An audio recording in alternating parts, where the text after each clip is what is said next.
Ipakita na ko sa inyo guys unsa ang paghimo og puso case. Ayan, kinahanglan tag dahon sa lubi. Dapat ka ng bata pa or baby pa para mas dali siyang himuon. Tang siyempre una tangtangan nimo tukog. So kung wala na tukog, inanaan mo siya paghimo. I-twist na siya. Palidali naman siya, in and out lang. Insert na sa mo siya diha. Tarungon nimo para sa maglubid-lubid. Pag ikan sa likod, matutubangan, balik na sad. Kung adali na siya mo, kay in and out na siya na. Pagabot niya sa center, kanang maging lubot, diha ka na, kung tudlo. Imlisod ang dahon, and then i-twist nimo siya or tuyokon para matarong. Kaya para kung butangan nagbugas later, dili mausik ang bugas. Simula na siya naon. So padayon nagyapon siya. So ang dahon abot na sa babaw.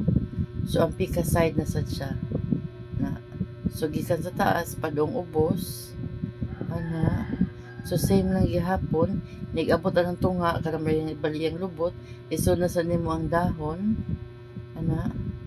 Para panglakid siya ba. Nga ang bugas dili siya mausik. Ayan. Tapos, i-trust na sa gihapon nimo, insert na sad siya. Siya. So, since luag man na siya, dapat na nato siyang pahugtan. So, unsaon, bira-biraho na din siya. So, gikan sa ulo, kana siyang gigunitan, imo na siyang bitaron paubos. Bitaron nimo siya. So, hantod maabot na sad ka dito sa babaw. Tuyok-tuyok ragyapon na siya. So, continue lang para mahugot ang puso case. Or mas kuan sa mga uban, hanging rice. Actually, kining puso sa Bisaya sa ni siya usually makita.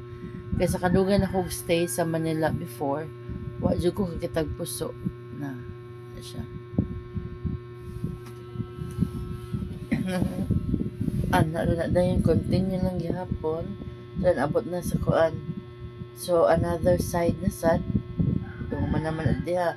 So, ang likod na sad na side. So, more gihapon nga steps. More gihapon siyang bitad-bitaron padong sa ubos. Iguman sa ubos padong sa babo until magmet na ang duha. Tumoy sa dahon sa lubi.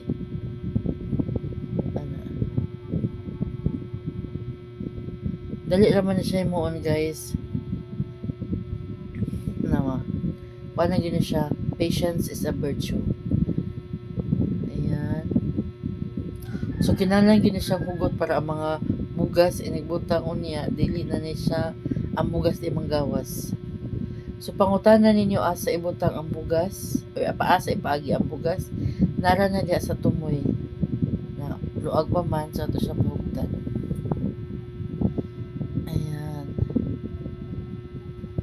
Luag gihapon so pahugtan gyapon nato siya. Ayan. Siya humana. So diha isod ang bugas diha. May buslo na diha. So diha na isod ang bugas. Dili wala ko ka-try og butang og bugas diha or ako mismong nagluto. But for sure, ang bugas na siguro katunga lang anang atong case. So usually ang lutuan kada dagkong kaldero para dali mahuman at the same time dali ra siya maluto. Para daw ang tubig dili mo lagom butangan og tawas. So mahimon sa taglain, same procedure naman na siya. So ato lang ning paspasan pag record para dili na kayo taas itong video. Lagi na siya. Sa una mo niya kung ginahimo para nako extra sa kumbaon. So 100 pieces kay nana puso case. Ang bayad na sa amo is 10 pesos. Those were the days mga 90s. So ayan siya. Napaspasa kita mo din na pita. Ayan. Guwapa kaya ang dahon. Ayan. So kasagaran mo na himuon dili sa Visayas kung maghanda kay mas dali man siya mag-serve kaysa atong kanon nga magsandok-sandok pa, whereas kana siya inana ra na siya. Then ang pagkaon na nabutangan na i-slice na ang tunga para dali ra makaon sa syempre sa mga mangaon sa party. Naghimo di ay mi aning puso kay para ni siya sa birthday sa father-in-law sa kong igagaw. Nitabang na ko kamo sa gwilingaw.